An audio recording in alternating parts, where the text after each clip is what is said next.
Hello guys, welcome to Divya's bakes and days. ഇന്ന് നമുക്കൊരു കപ്പ കുഴച്ചത് കണ്ടാലോ. അതിന് കപ്പ ആദ്യം എടുക്കുക, ചെറുതായി കഷ്ണങ്ങളായിട്ട് അരിഞ്ഞെടുക്കുക. എന്നിട്ട് അതിനകത്ത് ഉപ്പ് ചേർക്കുക, കുറച്ച് മഞ്ഞൾപ്പൊടി ചേർക്കുക, പിന്നെ കുറച്ച് വെള്ളം കൂടി ഒഴിച്ച് കുക്കറിൽ ഒരു വിസിൽ.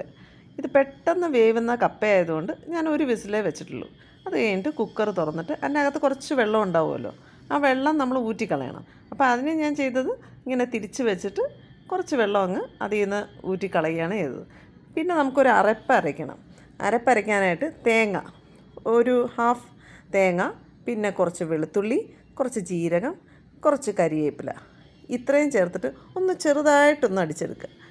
എന്നിട്ട് അതും കൂടി ചേർത്ത് കുറച്ച് വെളിച്ചെണ്ണയും കൂടി ഒഴിച്ച് നല്ല അടിപൊളിയായിട്ട് മിക്സ് ചെയ്തെടുക്കണം. അങ്ങനെ എടുത്തു കഴിഞ്ഞാൽ നമുക്ക് നല്ലൊരു കപ്പ കുഴച്ചത് കിട്ടും. പിന്നെ ആവശ്യത്തിന് ഉപ്പും ചേർക്കുക.